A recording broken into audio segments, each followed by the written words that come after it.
What's up, fight fans? And we are back at it with another edition here at Round One Sports TV. I am your host, Edwin. And where do all fights start? Round one. So, we have an amazing show for you here today. We're going to talk boxing here. So, stay with us. Don't forget to give these videos a like. If you haven't already, subscribe to the channel. And like always, let's get right into this video.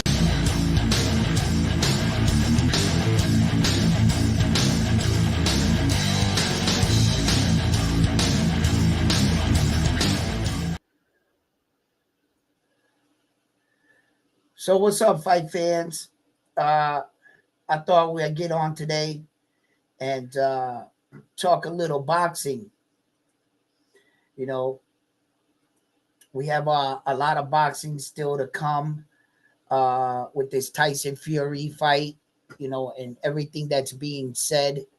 There's a lot of questions right now in my head about Tyson Fury's weight.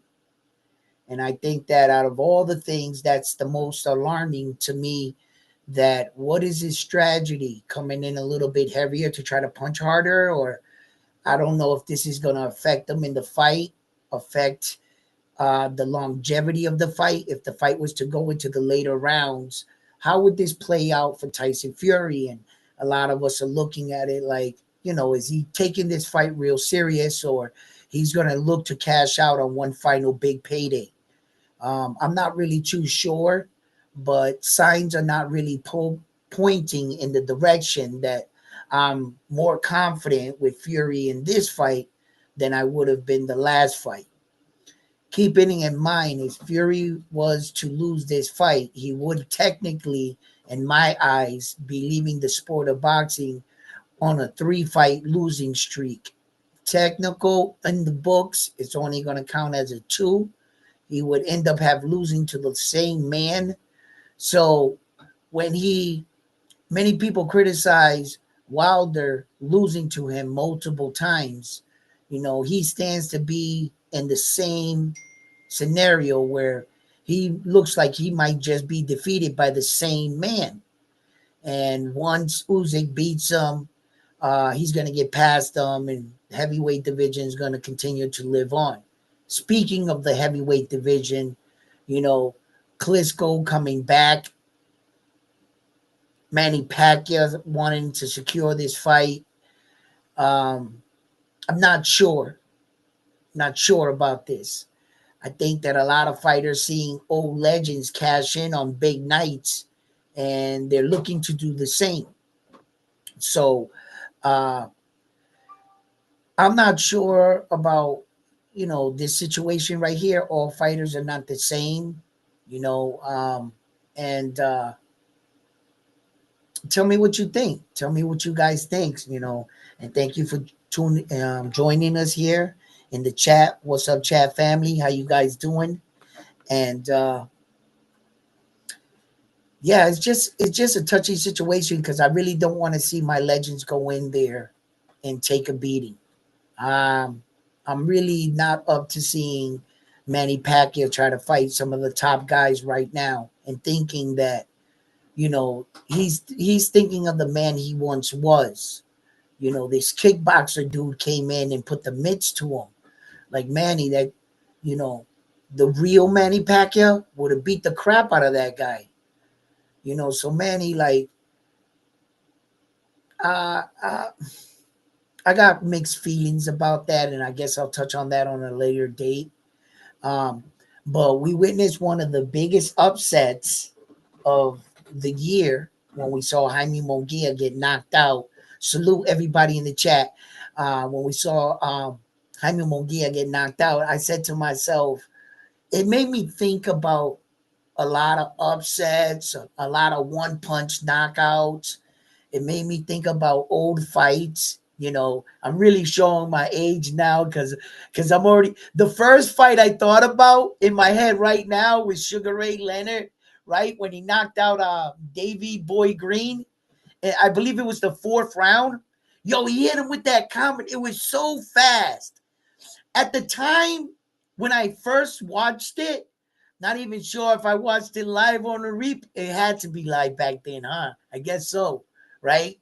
Because you can watch a lot of stuff on replay now, but back then, I guess it must have been, right? But I remember being mad young and like it was like my dad and like his friends, my uncles, they were more like, but when I saw it, it looked like he looked like the Flash to me. He looked like the fastest man on earth. And it went boop, boop, boop. It was so smooth. He not green clean. I remember when Hitman Hearns knocked out Roberto Duran. That was a vicious one punch knockout. You know, like Munguia got knocked out, one punch, boom. I remember when let's see, uh, Donald Curry was a big puncher. Donald Curry was dropping dudes back in the day, right?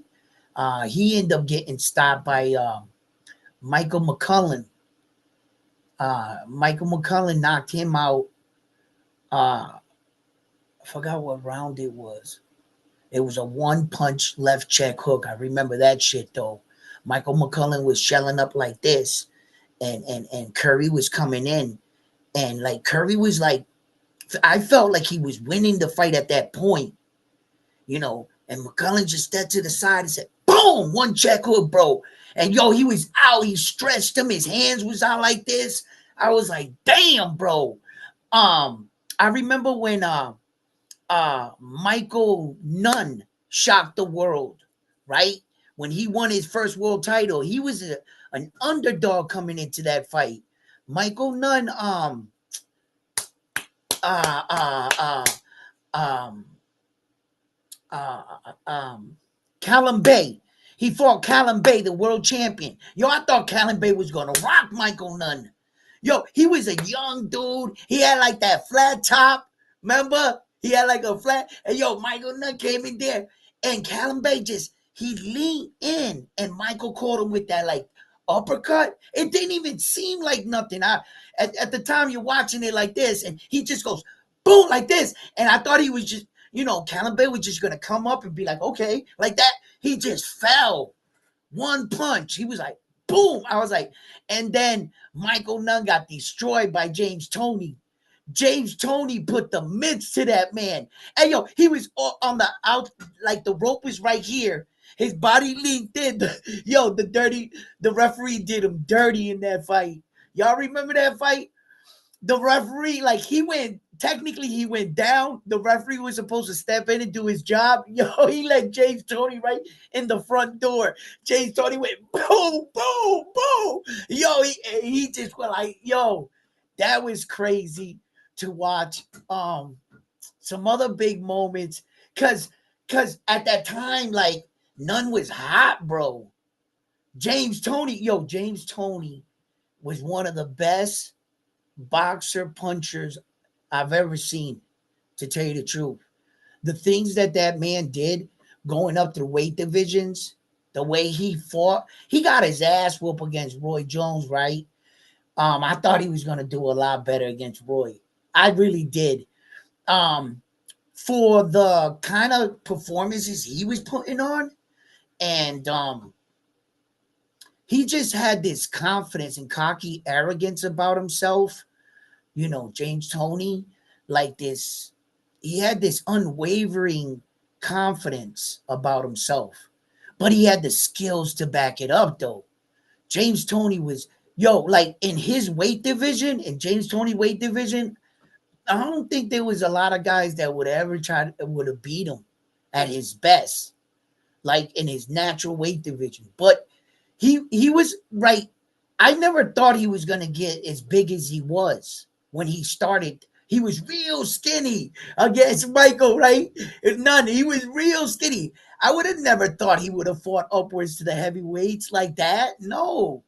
But James Toney was like, I gotta admit, for like, I think hardcore fans remember him real good. And I think hardcore fans, I'm not sure if they're in agreement with me, but I think they would give him his nod. A lot of like casuals or whatever probably wouldn't have saw the, you know, the skill fighter that he was, or maybe they did, or if they remember him or not, right? With like the legends of the game, because there's a lot of guys that had big names that some of these guys get overlooked, but he was one. Yo, James Toney he was that dude, bro. And like, let's see, we're thinking about fights here. Who else? Yo, one of the most frightening one punch knockouts, since we're talking about like Jaime Munguia's one punch knockout, one of the most frightening one punch knockouts that I saw from a man that I knew delivered knockouts. I expected him to knock people out, right? Leading into this. But when I actually saw it, right? Like I already seen him knock people out before this. But when I saw this particular knockout right here, it actually frightened me. I was like, oh shit. Yeah, I was like, he's dead. When Mike Tyson knocked out Tillman in the first round, go watch that fight against Mike Tyson and Tillman. The way he hit that man, I was like, he's dead. He's dead. Like I that was one punch knockout, and it was in the first round. I was like, like I knew Mike hit dudes and broke him up. You know, he destroyed Frazier's son, bro. He slumped him in the corner. Frazier's son was like this, slumped, right? It was crazy. Uh what else? Let's see here. Uh that was a big one. You know who was a big puncher too? Uh Julius Jackson. He was a big puncher. Uh um what was that dude's name? Wayne Paul. He knocked out Wayne Paul, Julius Jackson. Yo, he put his jaw over here like this. He hit him with an overhand shot, one punch knockout. Yo, it was beautiful. Um, what other big one punch knockouts? And like underdog situations too. You got to think about it because he was like an underdog. I'm not sure if you guys would know this one right here, right? Uh, Maurice Harris, Maurice Harris versus Jefferson. Maurice Harris, he was, building up, coming up, and Jefferson was known as a, pretty big puncher, I guess. He had some good shots. I remember Harris, he had got dropped in that fight earlier in that fight. Maybe it was the same round. Thinking back at these fights, is they were quite some time ago, right? But I remember Maurice, he started to get his wits about himself, and he hit Jefferson with a good shot. Jefferson went back on the retreat and he ducked like this. He went like down. And when he came up with that big hook. Bro, he hit Harris's mouthpiece, was like boom, and it came and it flew out like that. And he just snapped. He fell like a tree. He was like, boom, yo, just like Julian Jackson's punches. He was a big puncher. He just didn't win those big fights. He couldn't keep his title. Like, did he ever defend his title? I don't think he ever defended his title once. He won the belt and lost it. Then he would knock out everybody, but there was that one dude that kept beating him, right? Another honorable mention, right? One punch, underdog comeback was Mickey Ward. When Mickey Ward fought Sanchez, Mickey Ward fought Sanchez. Mickey Ward was losing every round in that fight. He was losing every round. I remember, all he did was hit a distraction punch up top, boop, and he came around the guard and he hit him with that body check hook right around to liver, boom. and Sanchez folded like a lawn chair. He was just like, boom. Hey, yo, they were gonna, I believe, was it that fight? They were gonna stop that fight, right? They were gonna stop that fight like the previous round, if I'm not mistaken, against Mickey Ward. They were gonna stop the fight. And his corner was telling him, yo, and Mickey was like going through some things, I guess. And Mickey was just waiting for that body shot because he had some vicious body shots. They sound like shotguns. When he hit the bag in the gym, they used to say that he would hit the bag and it sounded like a shotgun was going off. He was like, bang, bang. That was his punch right there. He just stepped to the side, bang, sat him down, one punch. And he was losing every round in that fight. Yeah, against Sanchez. That was a one punch walk-off home run punch fight from like an underdog. Yeah, well, it's not an underdog, I guess, but it was a body shot. Bernard Hopkins knocked out Oscar De La Hoya. Remember when he came around the guard body shot? I guess I went into body shot knockouts in my head now. Supposed to be thinking about underdog one punch knockouts. And now I started thinking about body shots, right? So what else? Oh,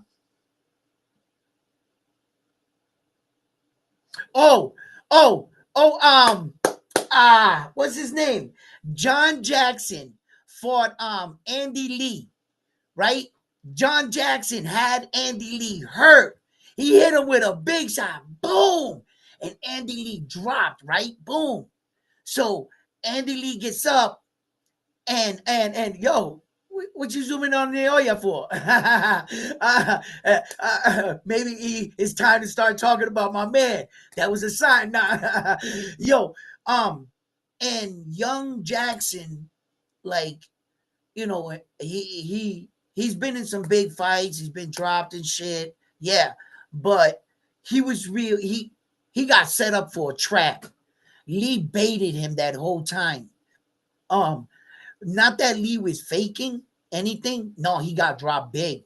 The pressure was real from John Jackson. He was like coming forward, but he started noticing that he was getting comfortable and he was thinking only offense.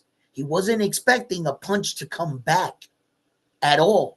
He was expecting like he had his opponent hurt and he was just coming forward. Andy Lee he kept calm in the storm. He was already hurt.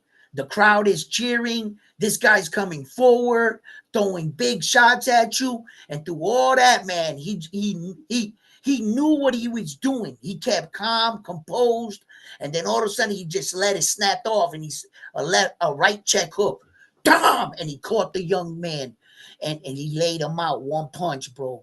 One punch, walk off, not home run. He boop. And I couldn't believe what I was seeing. I thought Lee was done.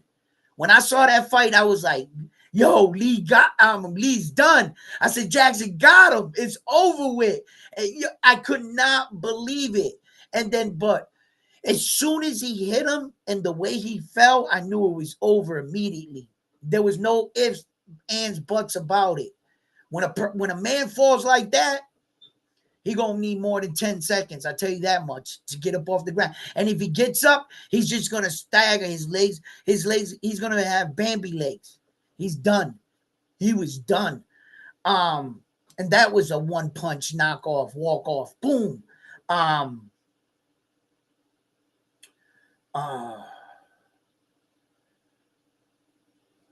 right, this might not be a walk off, knockoff, a one, but it was a fucking banger for a knockdown fight.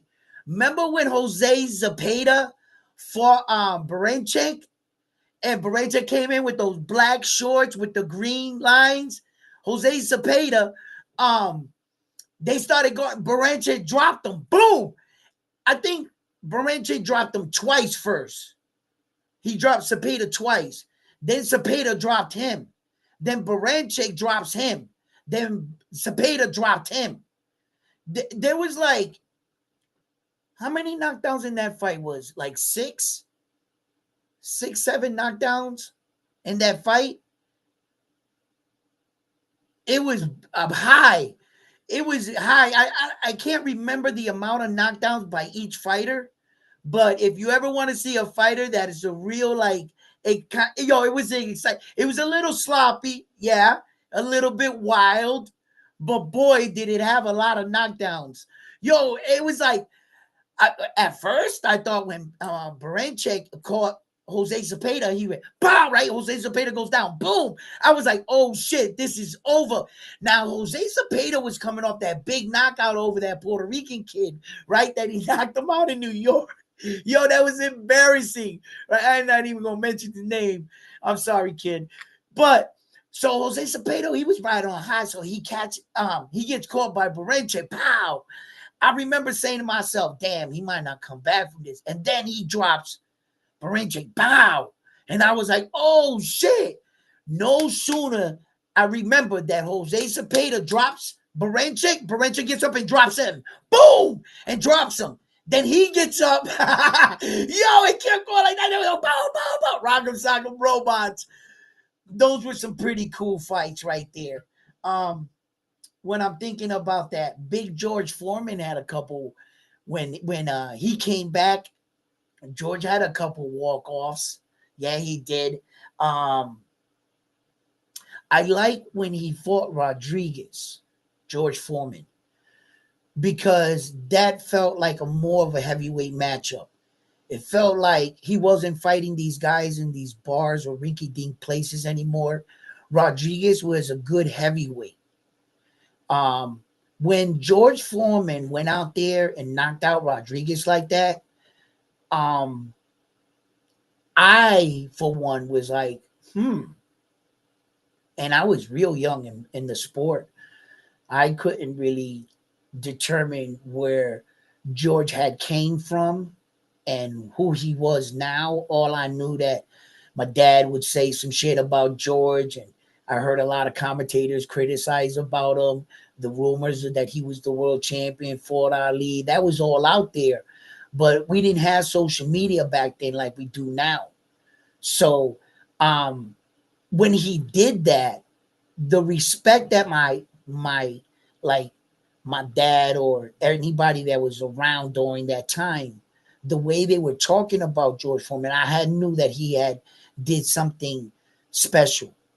You know, he was making a real return after 10 years so off, because they were calling him a joke and this is all publicity fights because he was broke and everything. And Big George was, he was serious about coming back and trying to make a run for the title, and they forced the mandatory on him to fight that young champion after losing to Evander Holyfield, and his coach was going crazy on the podium. Yo, you're a fraud. You're a con man. He was calling George Foreman. George Foreman told him, go make me a sandwich. Yeah, that's and you know who he is. He's the legendary trainer. So yeah, that was real big. What's up, Carlos? How you doing in the building? You know, um, Thank you for tuning in.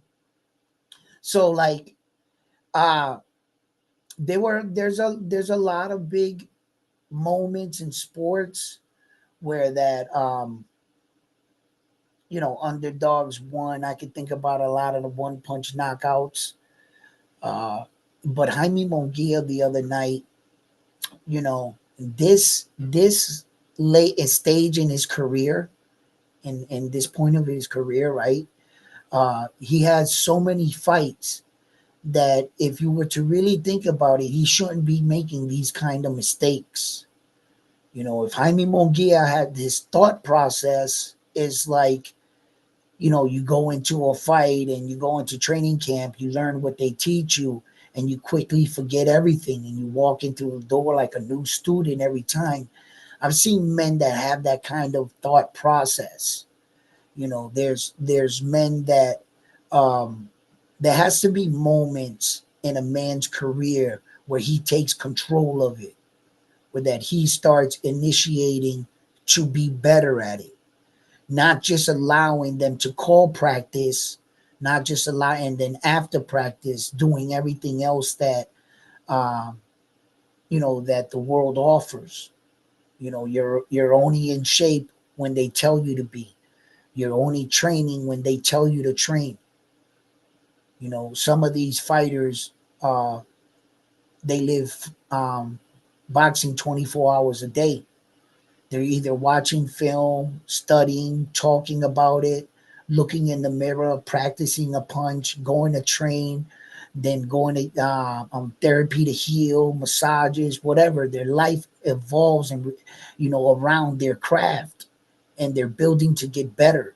Some of these fighters here, sometimes uh, they can do everything you ask them to do, but their heart is not really focused in the game. They're no longer really elevating. They're just training, fighting, learning some things, but really not soaking it all in. In between fights, they're off doing a lot of other stuff.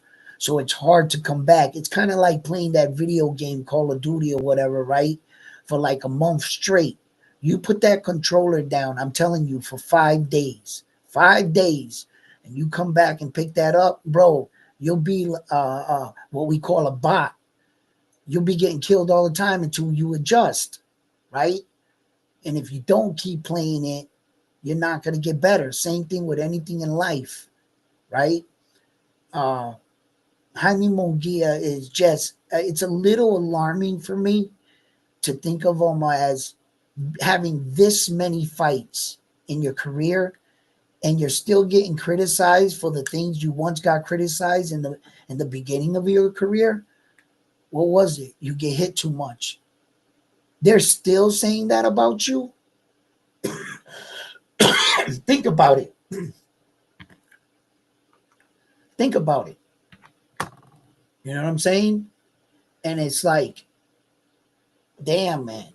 Like, how many of the things did you correct? And what have you improved on?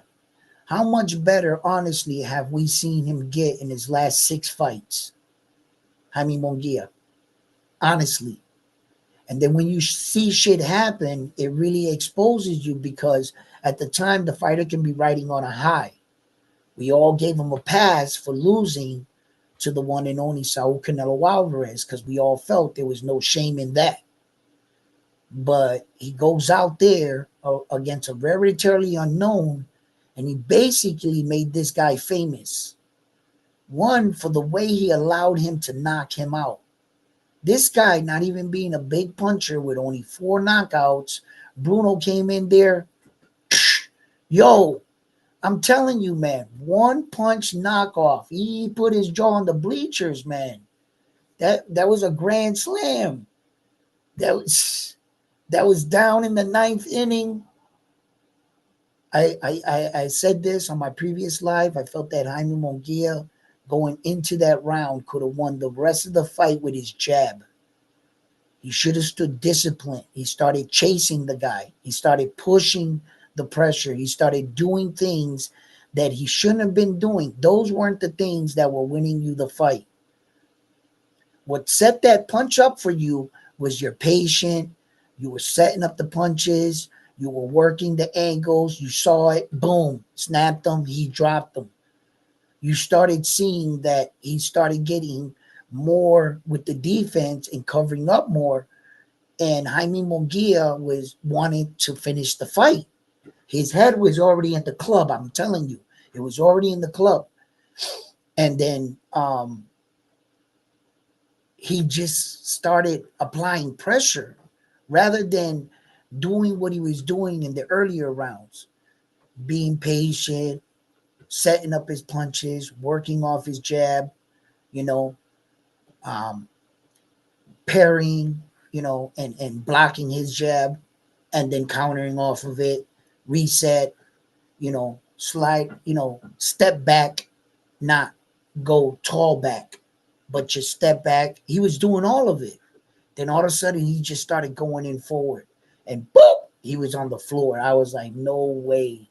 No way did this guy just lay out Jaime Munguia like that. And Jaime Munguia took some big punches by bigger fighters, Ryder, Saul, and this guy just. I was a little shocked. But This is the fight business, and shit happens, man. Shit happens. You guys remember this, right? Check this out. Leading now that we're going into this Tyson Fury and Usyk fight, right? You guys do remember that. Remember when in fact Tyson Fury pulled out of the fight because he suffered a cut? You guys remember that?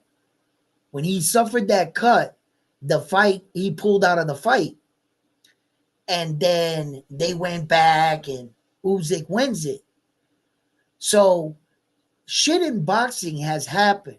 When we look at Naoya Inoue and the Sam Goodman situation, I quickly addressed it and let you guys know, yeah, we could get all over Sam Goodman. Yes, we can.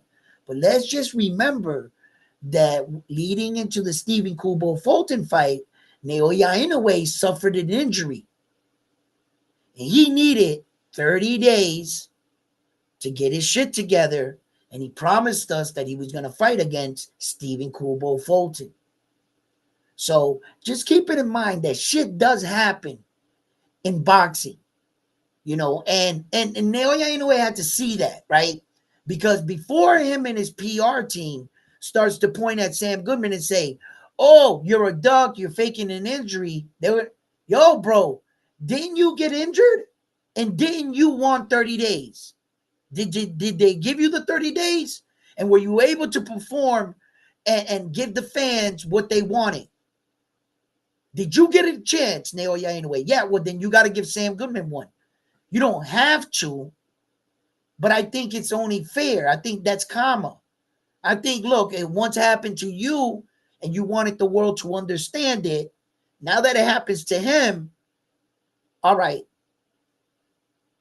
you get this one more. That's it, Sam. That is it.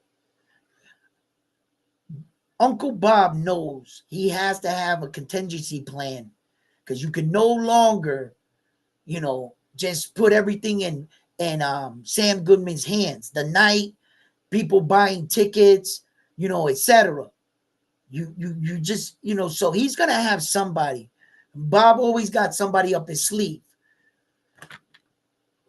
It's getting a little bit more difficult to get Naoya Inoue fights right now. The one fight he should have had, right? Which a lot of people are trying to see is that MJ fight, right?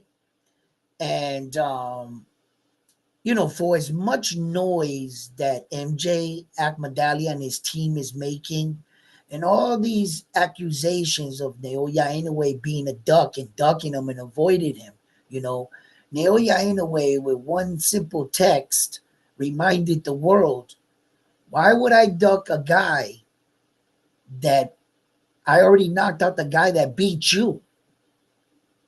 Why would I duck you? Remember the guy that walked off with all your jewelry?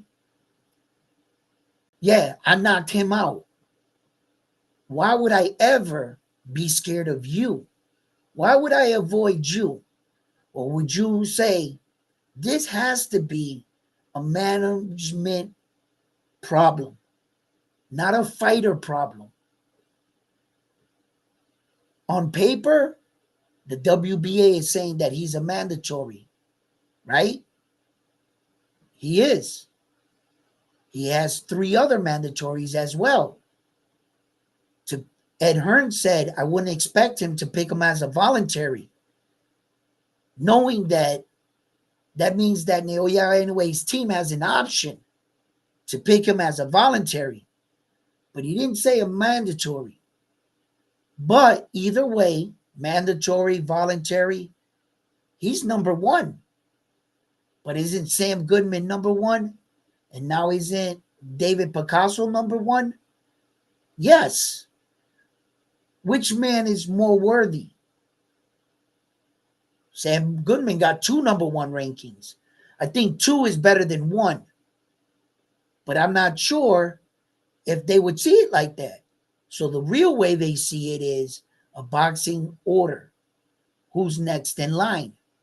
Okay, so who's next in line? the IBF. Who's number one for the IBF? Sam Goodman. Oh, no wonder he got the fight next. He was next in line. The WBA could say whatever they want. They can issue out statements. They're just another sanctioning body, just like that sanctioning body saying that they're first, and that one saying that they're first. They're all a bunch of liars. But let me look at what actually happened. Sam Goodman's getting the fight, not MJ. So MJ's got to wait in line, I guess. Yeah. Is that what's actually happening? Yeah.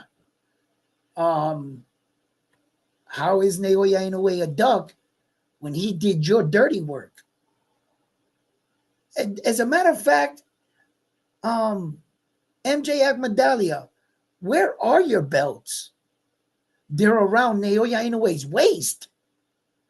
The belts that you once had are legitimately around his waist. How'd that happen?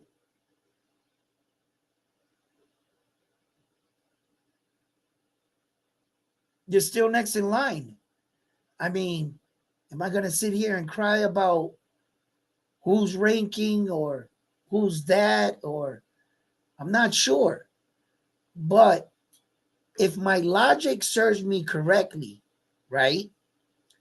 At the end of the day, whether MJ was fighting him now or next, in the fight, who do I have? Naoya Inoue. It doesn't really do anything to beat your chest and say, I'm a mandatory. Eventually you'll get the fight, I guess. Just I don't know how that really is going to work when you have all four belts. I'm not really sure how that works if your one promotional company doesn't want to work with the other one. I'm not sure that how that works. These sanctioning bodies need to push these fights and speak up for these fighters. I think if the WBA is legitimately the mandatory, they should not let another second go by until they drag Naoya Inoue into court, either into court again or whatever, and keep issuing that they're the mandatory or that they can prove that they're next. I don't think that he should be bypassed, and I don't think that that's Naoya Inoue's style. I've never heard of Naoya Inoue. Maybe a lot of fans might have felt that he should have fought this guy or that guy, or but he ended up fighting this guy and that guy. He can't fight everybody at one time. And unfortunately, these fights are not happening every month. So there's time in between fights a lot. So, he's only going to be able to beat 3 guys a year. That really doesn't cut into the names of fighters now, does it? So realistically, I mean, he's got probably the best record in all of boxing. So before I put down a man such as Naoya Inoue, where's my measuring stick? Who am I measuring him against? What current boxer today is doing what he's doing? Which one? And we'll only go by, I'll make it simple, just 5 fights so that anybody could compete. Because trust me, you don't want to go down to 10. You don't. Because he's fought for more than 2 belts in his last 10 fights. Consistently in a row. So unless your fighter is fighting for multiple belts for 10 fighters plus in his last 10 fights, you don't want to do that. So just to make it a little bit simpler for that another boxer just might be able to compete with him, let's just check out his last 5 fights. He fought 2 undisputed world champions that each had 2 belts. The number 1 guy, the number 1 guy, the number 2 guy, and now he's fighting the number 1 guy. So whatever guy you're putting against him has to have fought 2 unified world championship fights, 2 number 1 guys, and a number 2 ranked guy. Whether you feel how they got the ranking or not, That's what went down on paper, isn't it? I don't. What my opinion of Edgar Berlanga's mysterious ranking to fight Saul Canelo Alvarez? What I feel about is not the. It's not what's going on paper, is it? No. What they're gonna say? He came in with that ranking, right? On paper, find me a guy that's doing that right now. So where's your measuring stick when you're downing this guy, saying, "Oh, I don't like his fight. I don't like this. I don't like what he's doing." Really, if you don't like what he's doing, who's doing it better? That's all I'm saying. Who's doing it better? Well, we're all the last 5 guys Terence Crawford fought. He's got what? Errol Spence for 3 belts. He's got Ismail right there. That was for a belt and an interim. Okay? Before that, he defended his title, the WBO title. It had to be 3 times. That's what he got. And then he's got 3 title defenses, and then the ranks of the opponents are low. All 3 of them. Sean Porter was at the tail end of his career. What was his ranking in that fight?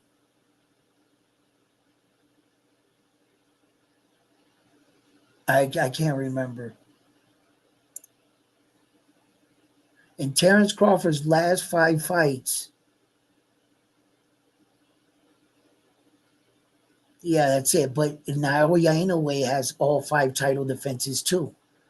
By winning the first one, he claimed those 2 titles, got the next 2 titles, and all the other ones were for 4 belts. So I don't want to go down that road. I'm not going to beat my chest and saying that Terence Crawford, yeah, he has all 5. Like, no, I don't want to get too loud because somebody might hear me. And then they'll say, well, then acknowledge Naoya Inoue's last 5 title fights. They were for 4 belts, 4 belts, 4 belts, 2 belts, and 2 belts. You don't want to go down that road.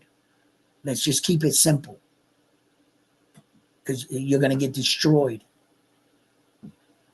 Yeah, there's no man in boxing right now that is doing it better than that Japanese dude.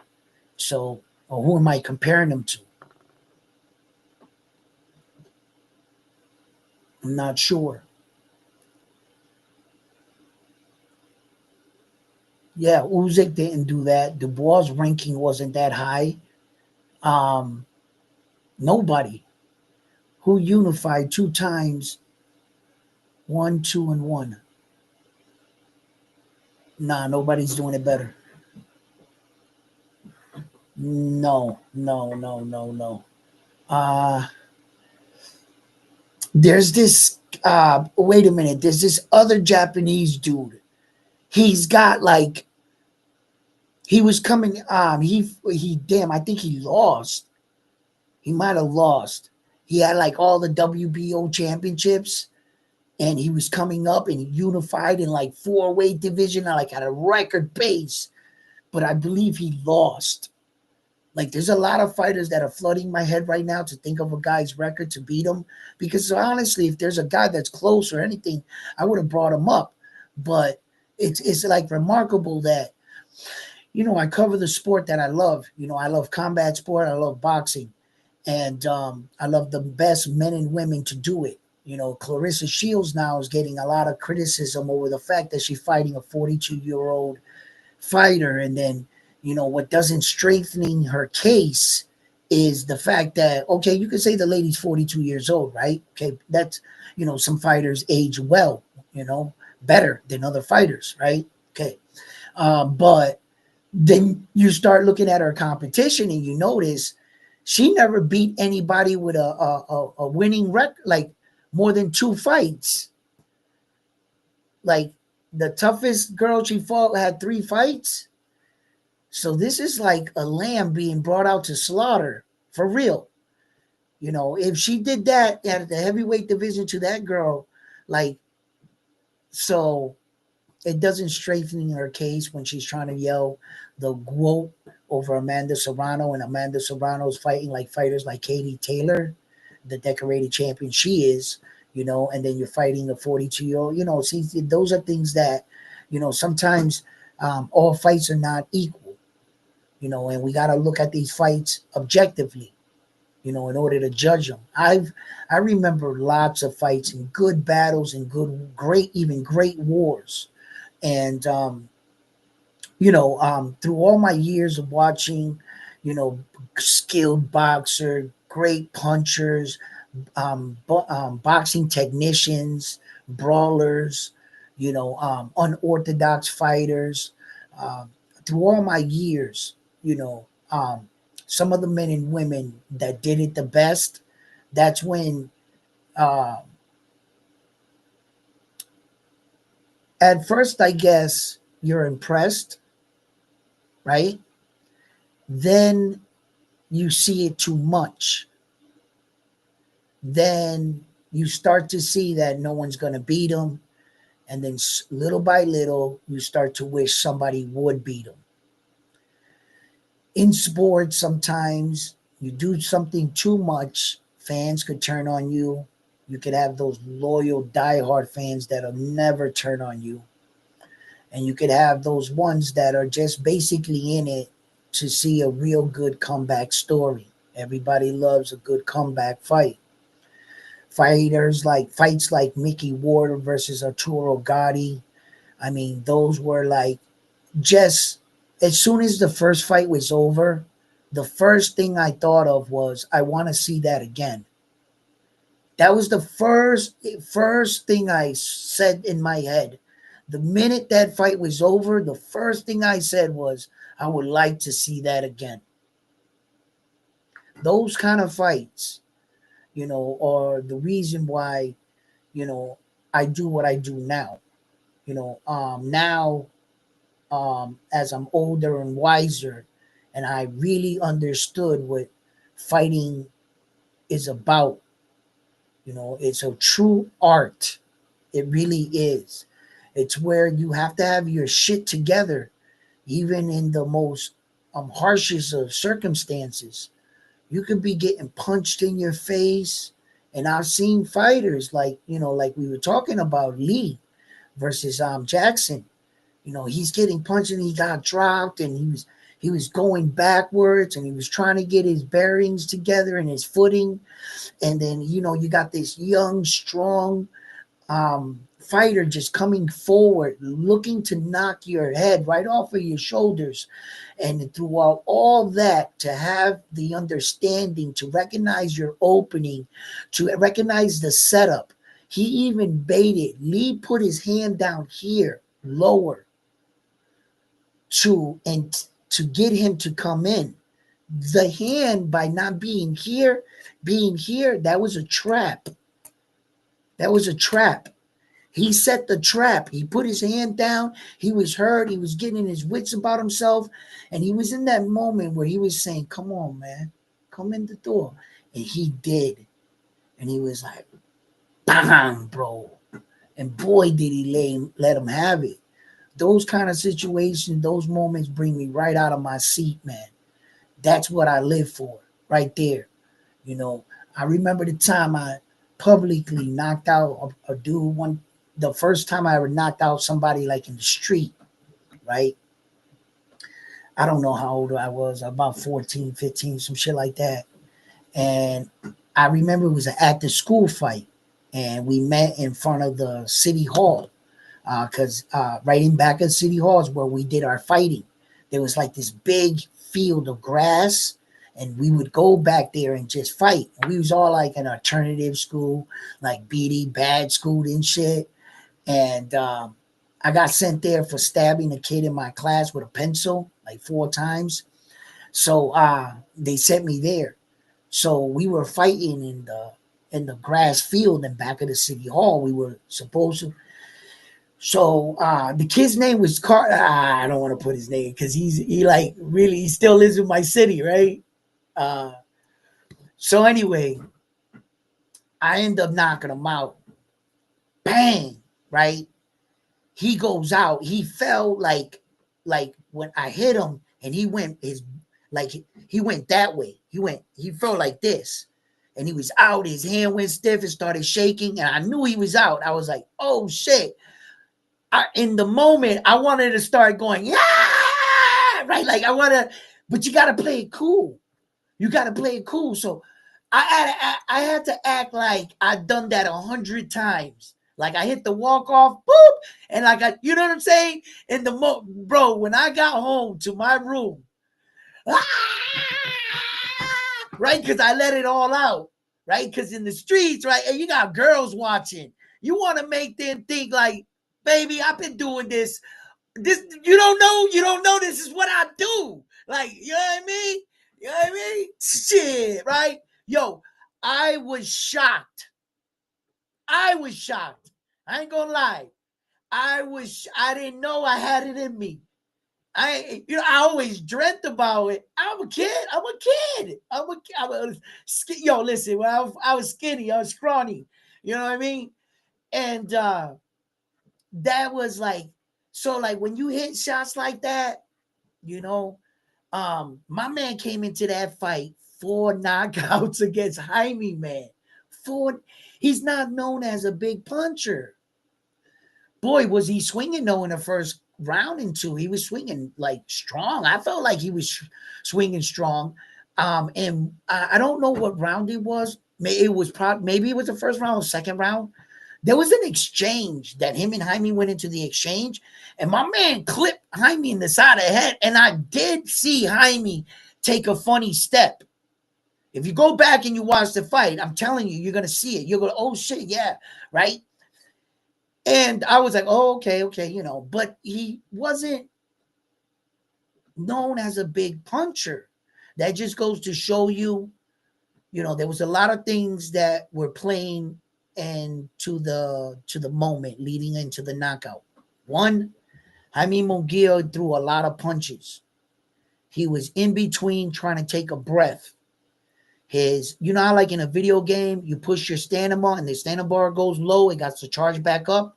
Well, his was already all low at that moment. He had already was pushing the pressure, being the more aggressive, throwing harder punches, and he relaxed. In that split second, he relaxed in the moment and he stood there. My man saw it and eagle eye, he locked in on Jaime's chin. He was like, and then he just fire missiles. Yo, and he just boop, laid him out, man. That feels good, dude, too. And you know, right, as a fighter, you know when you hit a dude good. You know, like you hit him like flush. If I don't know if you ever punched anybody, but if you do, even like anywhere, you know when you hit him wrong, you can feel it. You can feel like I hit him good, but I didn't hit him right. I didn't hit him like, you know what I'm saying? But when you catch those ones that not even your hand gets hurt, it's so beautiful. It's like his jaw wraps around your fist like a glove. Boom! Hold that. Hey, yo. And it's just solid. Those are the good ones. Those are the good, because you know you hit them hard. You're like, yeah. Yeah, that's the one that you hit, boom, and you just walk away like that. Yeah, I've had those, you know. I mean, there's no better feeling, but it sucks for the other guy, doesn't it? It sucks for the other guy. Yo, I got dropped when I was 11 years old. I was 11 years old. My brother was there. My friend, we fight again after school. Yeah, yeah. I got dropped in. You know, not to brag or anything, but that was the last time I've ever been dropped in a fight. Yeah, I learned a lot that day. Yeah, mind your business was one of them, right? Because it wasn't even my fight, and I shouldn't have been in the fight in the first place because my friend was fighting and he was getting his ass whooped, and I went running in and he caught me. Bah! Yeah, just like that. Yeah, yes, it did. And that taught me a valuable lesson in life. I was like, fuck. I was embarrassing shit. I was hurt as a kid. The statute of limitation of that me being dropped back then, that shit's passed, so I could talk about it now. Like, you know, but yeah, I never after that time right there, whether in a street fight or in a boxing ring, I never bullshit. I got dropped by a body shot. And well, okay, it wasn't in a real match. It was in a sparring. Yes, I did. He hit me, fucking Flacco. I remember you, boy, to this day. Yo, he hit me with a body shot in the inside, and it took everything out of me, man, in sparring. Yes, it did. Yo, I had to sit down for a second, but I was so mad. I went back in the ring fat. I didn't understand it. I was like 13. I was about 13 years old. 13 years old, about 13 and a half or some shit. He hit me with a body shot and he dropped me, man. Yeah, and then I didn't understand how to recuperate from one. So I was mad. I went right back to trying to fight him. You know, that wasn't good. That wasn't good. I shouldn't have did that. Yeah. Yeah, I shouldn't have did that. But yeah. But a lot of these things I learned from. I learned from a lot of them. That made me do stomach exercises real intense.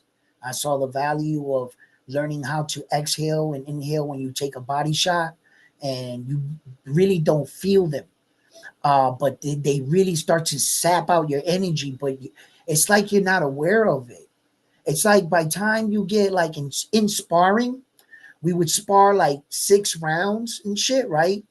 When you got to like the fourth round, fifth, it was like, why am I so fatigued or like drained when I'm doing 6 rounds every day like this? I could do another 6. And if you let him hit your body, no matter how strong you were. So it was just things that you have to learn as a fighter. And the only way you can achieve these things is experience. You got to get in there. You got to get in there and you got to mix it up, because in here, I was a ninja. In here, I thought, oh, this dude walk up on me, I'm just going to fuck him up. But when the fight started, I wasn't moving here like I was here. In my head, I was knocking dudes out. But my performance when it came time to fight wasn't matching with what I was thinking. So that's when I started learning how to match them. And always stay ready, whether you didn't have a fight or not. You always tried to stay ready, because when the time came, you want to move like you're thinking, or at least somewhere around there, you know? And that was important to me, to know that if something popped off, that I could move the way I was thinking, not the way I thought I was. You know, in my head, bro, I'm a straight killer, bro. You know, and then 2 minutes into the fight, I'm gasping for air because I'm not in shape. Now I'm gasping for air and my guard is going down because I don't got the strength to keep it up. And then you don't ever want to get in a fight where you're throwing punches and you threw everything. Now you're defenseless. The guy is literally punching you in your face and you don't even got the strength to block it. You put yourself in a defensive situation. You know, so it's and then the not panicking, not knowing that you're about to gasp out of air and you start to panic. You start to panic and you fear starts to enter. Whoa, this guy looking real strong. He's about to punch my face in, you know, and then all of a sudden, like, thoughts start running through your head. Help! Like, scream. And you're like, what the fuck? Like, you don't want to be in that situation, right? If you're ever in that kind of situation, embrace it. Calm down and embrace it. Accept you getting tired. Don't gel up. Stay aware. He could still be clumsy. Yo, one time I got jumped by 3 dudes on my mama. I got jumped by 3 dudes, right? And when they jumped me, they got me in a hallway. In, like, you know, the project hallway, they small. So we all had like bomber jackets on and shit. So, you know, it was cold out. So I was coming up the stairs and they went to get me, right? So we was in the hallway. The 3 of them trying to punch me and trying to get over each other from punching me. Bro, they basically took each other out. It was almost nothing. I grabbed one dude's jacket and pushed them on top of the other ones. Yo, I had them pinned on the ground. They were clumsy. They had me in the outright. If there was 3 versions of myself and then we were getting that guy, he's done. That's what I would feel like, right? Wouldn't you think the same way? 3 versions of yourself. You're going to get this guy coming up that has no idea you're about to move on him. You guys got the element of surprise on your side, everything. When you think that dude is done, bro, they were so clumsy that I got out of that. And with no damage on my mama, bro, right? So in situations and fights, when you get like tired like that, don't panic. Don't panic. Embrace it.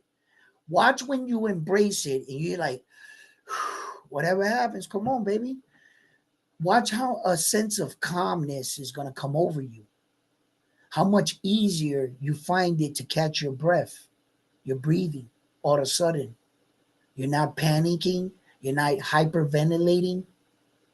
You embrace the moment, the situation. For some strange reason, every time that's happened to me, time slowed down.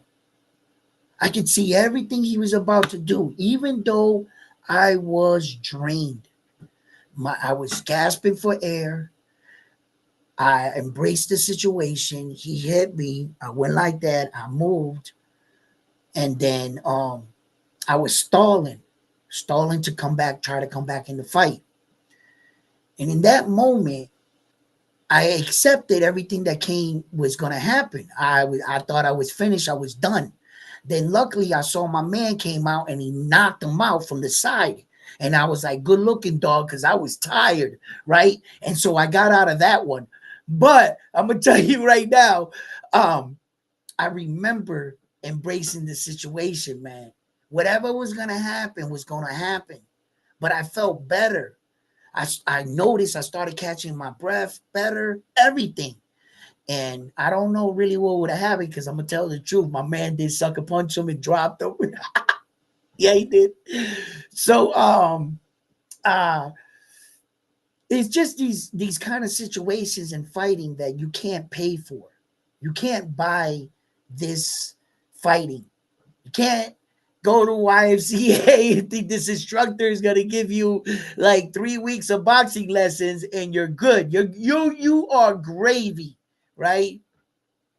There are some men in the world though that are truly born to fight. Never have ever entered a boxing gym, never been trained by nobody.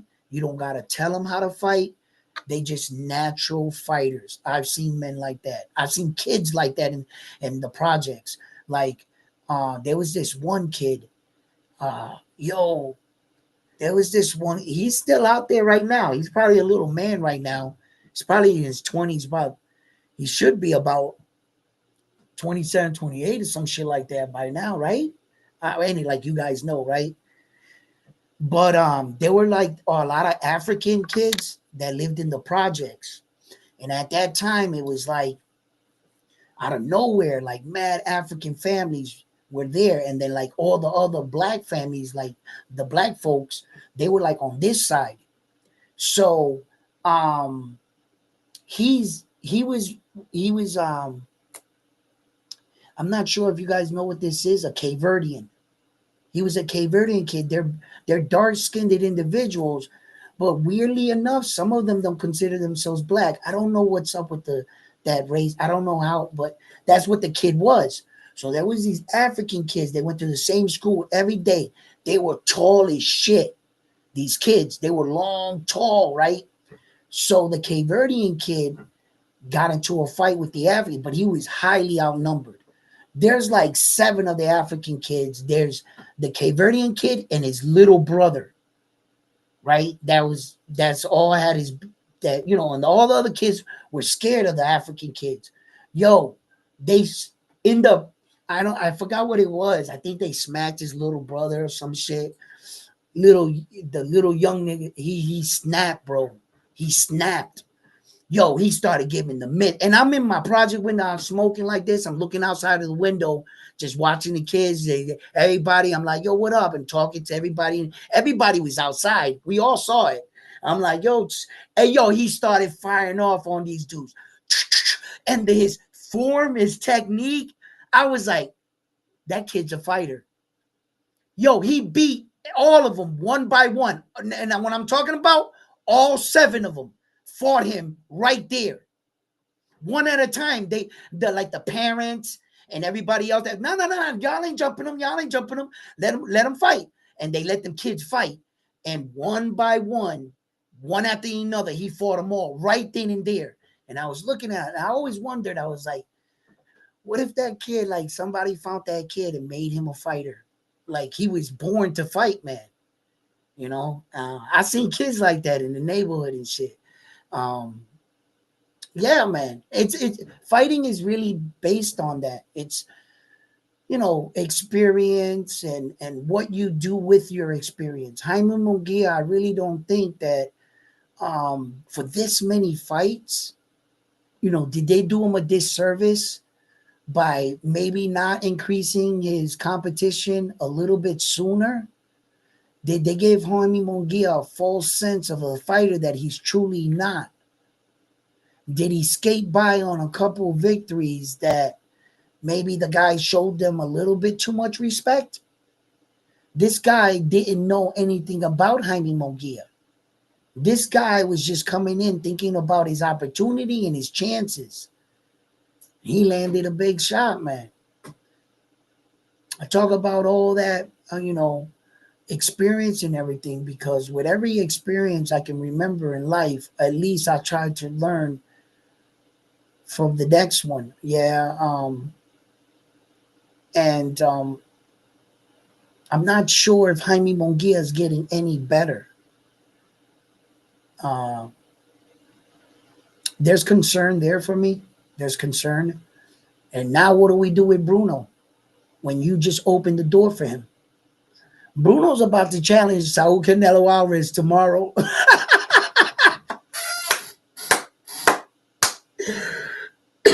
Hey, yo, and Saul is as grimy to take the fight.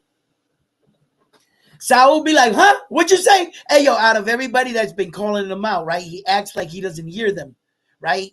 David the Monster Benavidez has been calling him out. Morale, you name it. You name it. Everybody in the division's been calling him out, right? He don't hear no one. Bruno from way back there. Hey, Saul, I'll fight you. What'd you say? What'd you say? You, him back there. Oh, I'll take the fight. I'll take yo. He'll get cocky and everything. Fucking Saul, man. Right? Oh man, I tell you.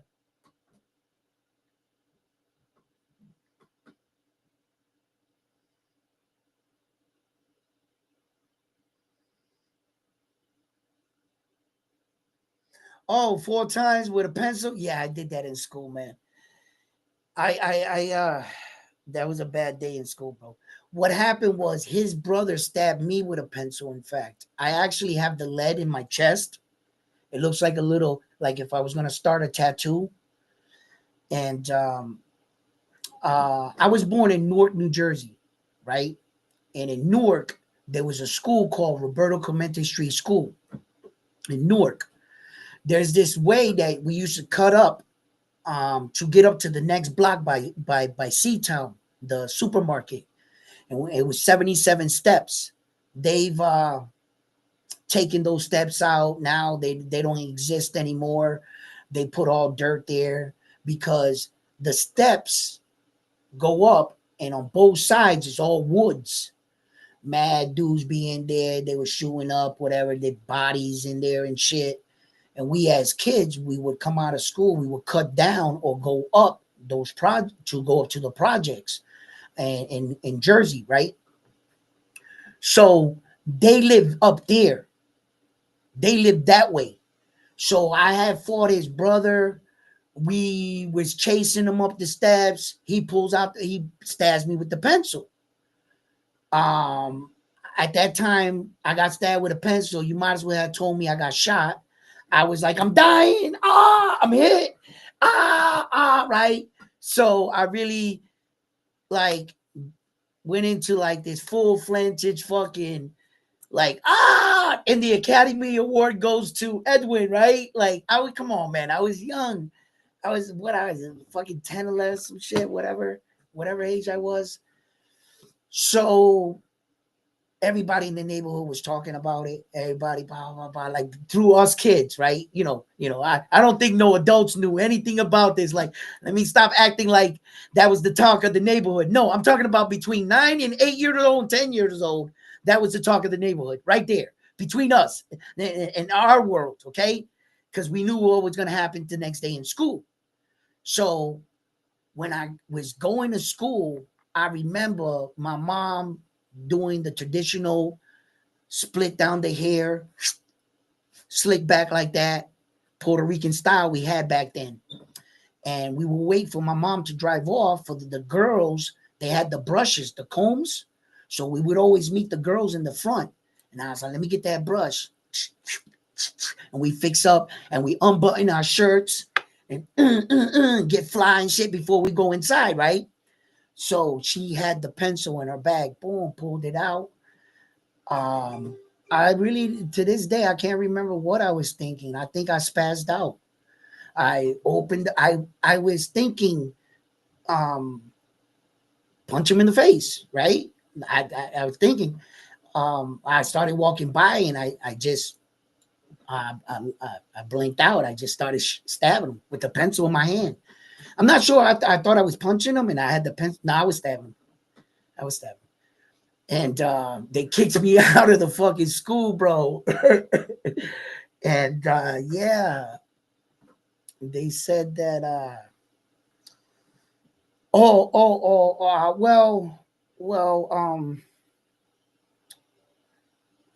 If I'm being 100% truthful, I guess I got kicked out. Uh, Maybe because I also stabbed the principal with a pencil that day. He restrained me and he brought me to the office after I did that to the kid, which wasn't really damaging. To tell you the truth, it sounds worse than what it was. One pencil, the fucking pencil broke with the first stab. The other ones were basically like blunt. He got like, it wasn't like it penetrated his skin. The first one was the one that got the one in. After that, that pencil broke, bro. And like it was just like blunt little scrapes. That's all it was. It wasn't like he was bleeding everywhere or anything. The pencil broke, man.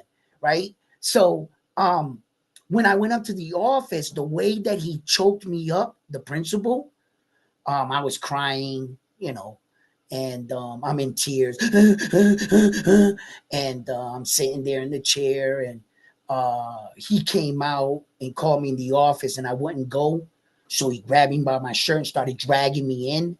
And I think he had like a pencil thing in his thing here.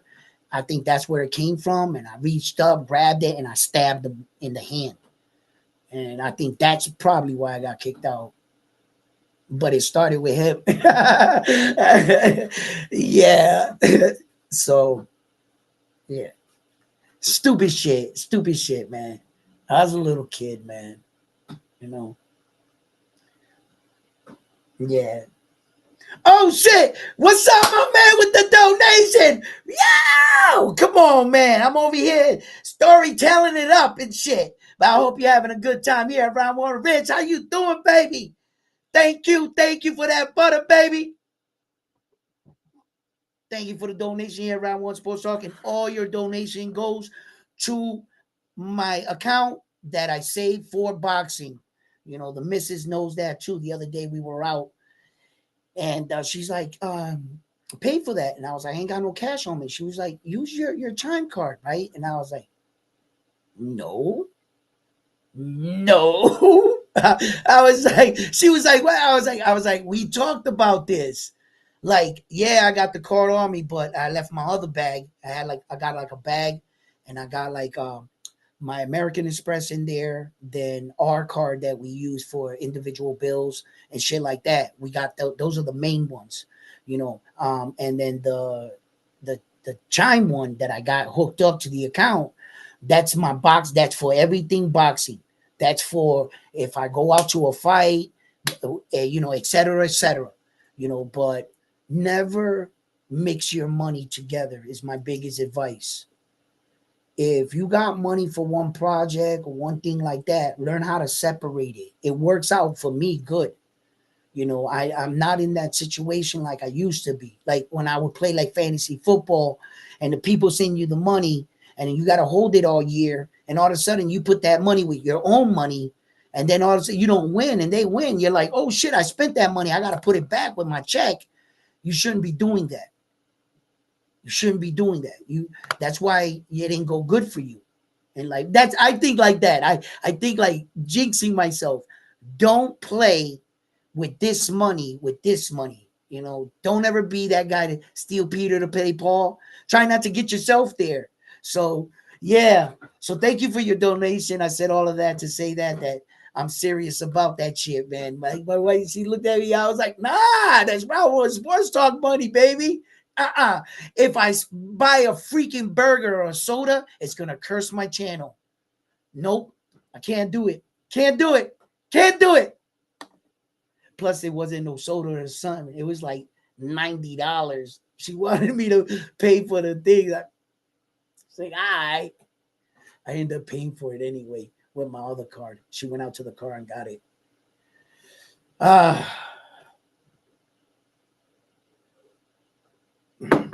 But yeah, guys, you know, I'm excited for this Tyson Fury thing. Let me read some of you guys' comments too as well.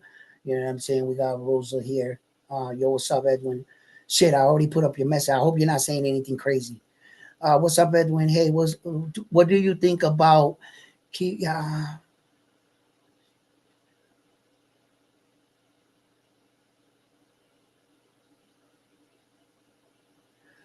well, I haven't seen that post, right? I don't remember reading it. I've been reading some this morning.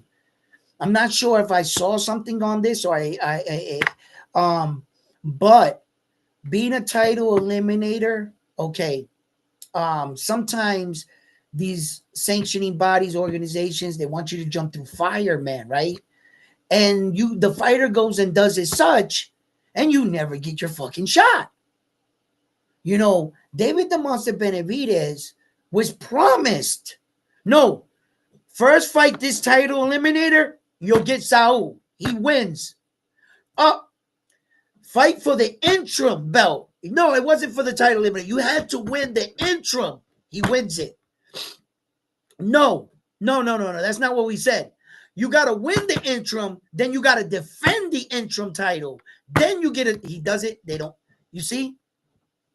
How many times have we seen title eliminators fight go nowhere? How many times have we seen that?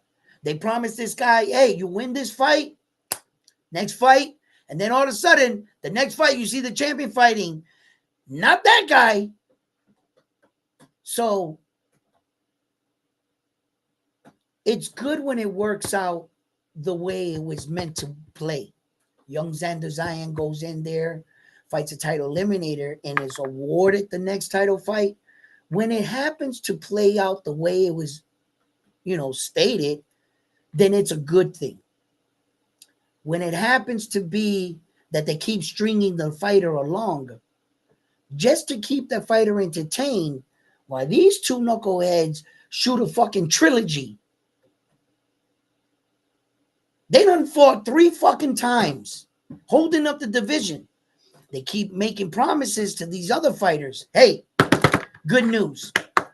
Title eliminator. How's that sound? Hey, good news. You didn't get the title fight, but I got even better news. Interim, can you say interim world championship? You're going to be a champion, son. Listen, okay. You're not getting the title fight. You know why? Because you haven't defended the interim champion yet. Yo, it can be a trap. It can be a trap for some fighters. I've seen some fighters defend an interim champion 5, 6, 7 times. You're not supposed to defend an interim champion once. It has no value as a champion. What are you doing defending an interim championship? You're supposed to unify when the champion returns. The reason why we make up an interim championship is because the champion could not perform for whatever reason, maybe injury, maybe had a fight schedule.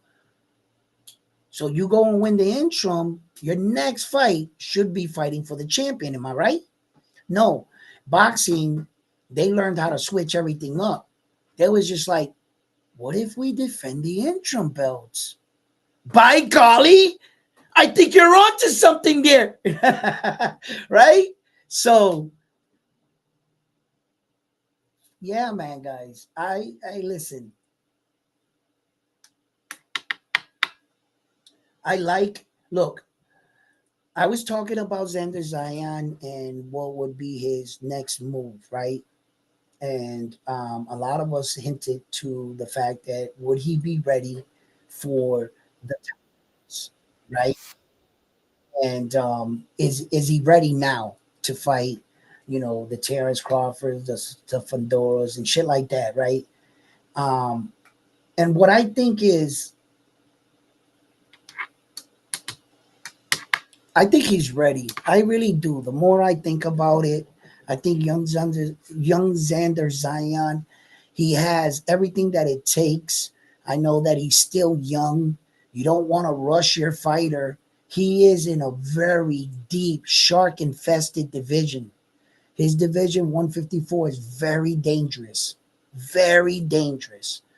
Where that a fighter, you can damage your fighter 2 or 3 losses back to back, you can hurt your fighter. You know, he fights this guy, loses, fights the next. You know, it's just, you know, you ever see that guy that is remotely talented? You know, he should be a world champion.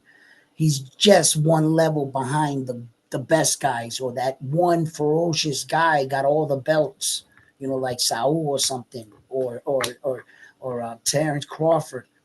You know, and the reason why you're not a champion is because Terrence Crawford's in your division. That sucks. You know, had it been anybody else, you'd be a champion type shit. So young Xander Zion is going to really have to prove himself in which I believe is one of the most dangerous divisions in all of boxing. I'm worried for him, but I'm confident in him. You know, in the fact that I believe anyway, he's living a boxer's lifestyle, young Xander Zion. From the information that I get from my Latino family and everything, and los boricuas, you know, nosotros hablamos ahí, you know, they say that he actually does. He lives a boxer's lifestyle, that he's not all talk. So, I mean, every young man has their ups and downs, and they're not perfect, okay? But he makes me feel like, you know, okay, if there was ever a time to put him in against these big fights, I wouldn't be as scared now than I was, like, say, 2 years ago or something, when they started talking crazy for the young man. And I felt like, yo, y'all need to pump your brakes and bring this guy along right, you know, rather than, you know, speeding the fucking process up here for him and damaging your fighter. So as that now, but yes, I'm more on the line to answer your question. I think that he's ready for some of the top guys. I think that Xander Zion definitely has shown throughout his last fight. You know, he went in for the kill. He got caught a little bit. You know, he got criticized a little bit for that, but that's a fight. That's a fight. And as you can see, the young man is trying to be fan pleasing. He might have got caught a couple times in that exchange, but he sure the fuck didn't back out and play it safe. Now, did he? And he was up on the scorecards in that fight. He didn't have to do that. And he did. He showed good defense, good awareness in the fight. He was expecting his fighter to throw a punch back. He was defensively sound in some exchanges. He got caught, like I said, but he looked strong. And I bet, and the next time I see him fight, I already expect to see a better version of young Xander Zion. So, yeah, I'm not afraid to put him in against these guys. Now, I never said that he could beat Terrence Crawford or anything like that, or any of the big champions. I'm just saying that I would like to see it because it could be one of those cases where he's saying, "All I want is my time to shine. Just give me my opportunity, and I'll do the rest." You know, ask Bruno. Ask Bruno how he woke up this morning, how he feel. Hey, you guys don't know me? How about if you know me now? Walk off. Yo, crazy. Yo, thank you. Thank you. Thank you.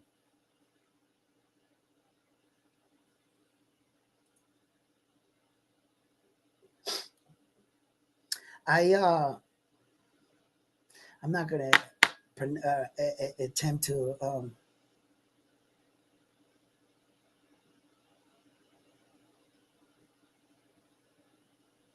Ichiho. Man, I knew it. I should have never said it. But thank you for the support. Thank you. So I look, for the most part, I think that everything's gonna go off without a hitch with the Tyson Fury fight. I hope everything is a go. We're just days around the corner from heavyweight supremacy here.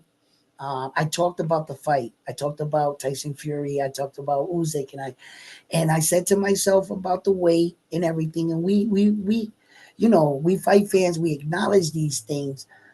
Um, if I had to pick somebody in the fight, I'm going to unfortunately have to go with Alexander Usyk in this one. I typically would have took Tyson Fury all day. I even had him in the first fight. I thought that Tyson Fury moved exceptionally well for a big man, and I thought that, and then I was quickly reminded that Father Time is undefeated for a reason. I was also quickly reminded upon my investigation, not forgetting he might have not won that Francis Ngannou fight. So if I was being honest, shit, he lost his last two fights. He didn't perform well in those. So is it going to get better? Concerning, alarming. I don't see him in the best of shape. What's his game plan here? What is he thinking? Did he think that he was too small? Did he think he was too skinny? Did he think that his punches weren't hurting? Because he did, in fact, hurt Usyk in the first fight. He hurt him. So I'm like sitting there, like saying to myself, what the hell is like? So I learned being betting with my heart. Sometimes the home team, you know, is not going to win. Just because you put your money on them is not going to make them win when you knew that. That's called betting with your heart. You have an emotion, a connection to that person or that team.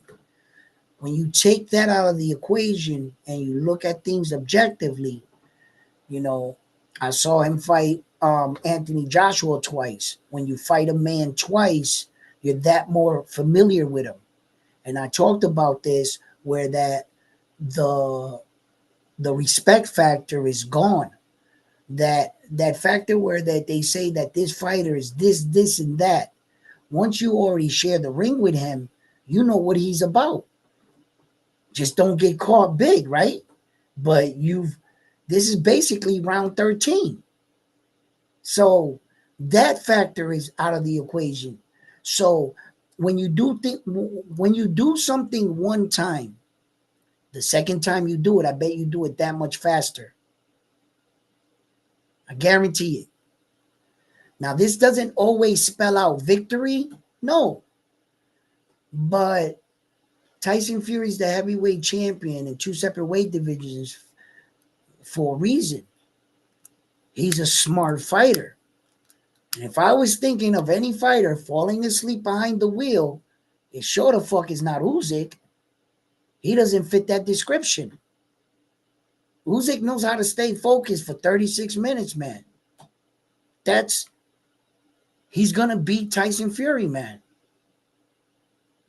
I'm just like, so I gave you both my versions yesterday on my live stream. I said the version I think that Usyk's gonna win. The safest bet in the entire equation is Alexander Usyk by unanimous decision. That's the safest bet. That's what I think is going to happen. It's going to go the 12th round. Tyson's going to take a beating. He's going to stand on his feet. We're going to go to the scorecard. He's going to clearly outbox Tyson. He's going to win in a unanimous decision. That's that's my strongest bet, right? My second bet, right, is that he stops Tyson this time. And if he stops him, I thought he would stop him late. I didn't think he would stop him early.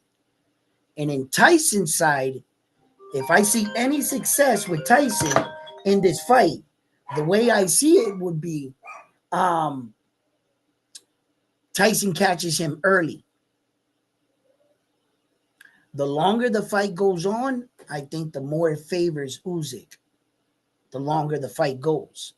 So I think in Tyson's mind, if he was to have some success, he's going to have it early.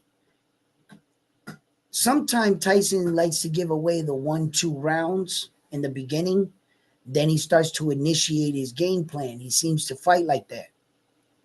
In this one, Father Time, he's always undefeated, people. Tyson ain't getting any younger. And I think that his best days are behind him. All the drugs, liquor, alcohol, all those late nights, you're going to have to pay for that at some point in your life. I'm not sure if we're going to get the Tyson we once knew. You can't judge him by his name. You say Tyson Fury and you think right away of the dominant fighter he once was. I believe we're past that point. We have to look at this fight objectively. I think Usyk is on a roll. He's firing on all cylinders. He's a very active fighter. His last fight, he didn't fight no fucking exhibition match, I tell you that much. He didn't fight a guy with one fight and went the distance, the 4 rounds with him, and get dropped in the fight. In a fight that was supposed to be a gimme fight. A guy coming into your sport on day 1 drops you. Why aren't we acknowledging these warning signs? Why are we overlooking all of this? Like none of this shit actually happened. No, these are red flags. You're not supposed to be walking in the sport, dropping the heavyweight champion of the world like that on day 1. No. Those are red flags. Those are warning signs that we saw, addressed it, but quickly kept judging him for the fighter that we believed he was. And that's a clear version of us judging him as we're judging his name. We're not judging what we're seeing anymore. We're just hoping that superior fighter shows back up. And I believe that that's where many of us are going wrong in this fight, including myself, where that I was starting to take Tyson Fury in the rematch thinking that he's going to want to get it back. And I was like, he's going to fuck Usyk up, this, that, and the third. I'm like, yeah, he's going to give it to him, right? And as I start to look at the fight more objectively, I'm like, nah, Edwin. All signs are pointing to Usyk beating him. Let's see what happens, because one thing for sure, this is the heavyweight division. This is where the most power is in all divisions. So you can count on there being knockouts, right? So one punch can actually change a fight on either man's side. That's something I can't predict. And another thing I can't predict is a measuring stick for these men's heart. How far are they willing to go on that night? Has Tyson got a little quit in him? Has he conceded in the fact that if I'm down on the score cards, and I'm already defeated? Once a fighter loses, he's already been introduced to losing. Some fighters, they give up on themselves. Even the greatest, Mike Tyson, I've seen him quit in a corner before. So, like, where is he mentally in coming into this fight, Tyson Fury? with a lot of these distractions, commercials, promotional, Saudi prince calling you. It's a sight to see, isn't it? You know, I like the commercials though. I really do. When he's like, the nurse comes in, he's like, Tyson Fury, you woke up, and it's like Uzyk's face on everything. Yo, I was cracking. Yo, I found that the promotion for the fight, I found it hilarious. That was entertaining. That was a great. Whoever put that commercial together, that was the best part of the commercial for me. Is when Tyson Fury headbutts his father, and he's like, "Lad, wake up!" And he's like, "Dad," and yo, because he really headbutted something in the fight, and had the blood. It was in the all over social media. Oh, that was classic. That was fucking classic. That was just, oh, that was amazing. So, guys, yeah, definitely these fights they'll keep us busy. Plus the fact, you know, David Morale, and David the Monster Benavides card. The Tank Davis card is way out there. That's in March. But the beginning of the year not the beginning, the middle of the year, January 24th, will be Naoya Inoue.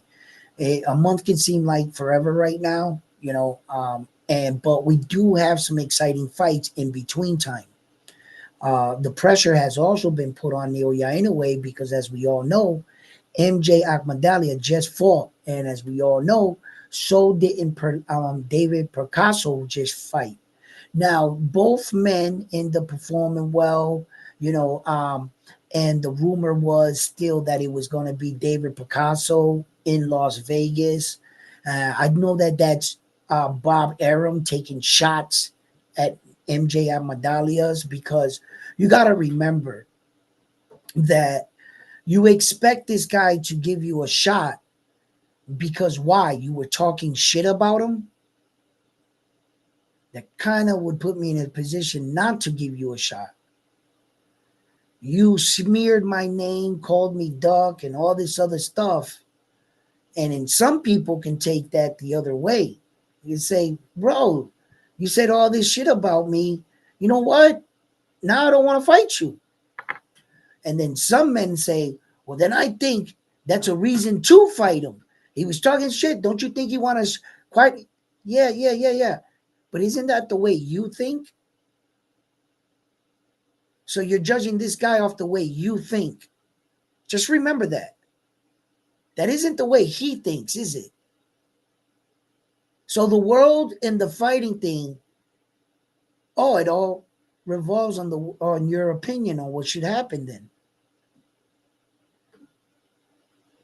Not on his own feelings or opinions. I don't think we should value those anymore, right? Because it's us. It's what we say, right? No, I think it's the other way around. So boxing's complicated sometimes. I can't make a person take a fight. I can't make a person, promotional companies get along. I don't think you could please everyone. I'm not sure that would ever happen. You'll go your entire career pleasing everyone, fighting every fight that they wanted you to, every tough. I'm not sure. I think all boxers get criticized at one point in their career for something, you know? So who am I to say, oh, didn't they criticize you in the past and now you're criticizing another fighter for doing the very act you once did? Who's right here? Not sure. All I'm here to do definitively, ask for these fights, watch these fights, and then talk about the outcome of these fights. That's all I want to do. That's all I want to do. And interview these guys. Go out, see fighters, get interviews, talk about what makes a fighter, what it takes to be a fighter, hear all their opinions, see that every fighter, not all two fighters are the same, where they come from, their stories, what it took to get here. Not all fighters got to get it out the mud or be poor. Some were born with silver spoons in their mouth because their fathers were fighters and provided that kind of road for them. So technically, they never had to fight. They were rich, they had everything, and they still chose to fight. Well, then that man's a fighter. He doesn't have to fight. He's fucking rich. He's still fighting. And then that's what he wants to do with his life. Rich or poor, it doesn't matter. That doesn't make you any less better than a fighter. What makes you a great fighter is your dedication, your commitment to your craft. That's what makes you a better fighter. Anything you do in your life, what makes you better is that you get better at your craft. All of us, we sometimes struggle. We would like to be a better person or more organized, at least myself. I would love to believe I was more organized than I am, but I'm really not, you know. I have this magic laundry basket in my bathroom. Yo, I'm telling you guys, every time I throw clothes in there, yo, mysteriously, I go to the room the next day and they're in the drawers, the same clothes, folded in the drawer. I'm like, yo, that laundry basket is dope. And my wife was like, yo, can you help me do laundry? I'm like, I don't know what the fuck that shit is, but I'm going to tell you, I'm going to put you on game. Baby, throw your clothes inside this laundry basket right here. I'm going to tell you, yo, I'm telling you, in one day's time, it's going to be folded in your drawer. I bet you. And she wanted to punch me in the face. Right? I'm crying out. I'm like, yo, I don't know what you're talking about. Laundry, huh? Woman, stop talking to me in foreign languages. You know what I'm saying? I know you're trying to communicate with me, but just do what I do. Put your clothes inside. Yo. So listen, I think I got somebody here at my house with my grandfather. I gotta let him in right now. She might be outside on the porch trying to get in. And I don't think anybody's let her. So I gotta go let this person in. So listen, fight fans, love you guys, love yourselves. Here from me to you guys. Happy holidays. Protect yourselves out there, you and your loved ones. If you have any comments, want to talk about any fights, please drop them in the comment section. Don't forget to give these videos a like for me. If you like my videos, please, you can do me that favor. If you haven't already, subscribe to the channel. And like always, I'm on to the next one after this one here at Round One Sports Talk. You guys have been amazing. I'm out. Thank you for everybody joining in the live stream. Sorry, I don't got my vision on doing the thing with the side piece because that seems to work, right? When I do it like that. But thank you, Rich, for the donation. Everybody that pulled up, Bam Bam Boogie, Carlos, everyone. Hello, how you doing? Everybody, Edwin. I said my own name because Patrick said Edwin thumbs up, and I'm just that simple that I read my own name and just repeated it. You see, so that's when I gotta get off. So fight fans, love yourselves. I'm on to the next one here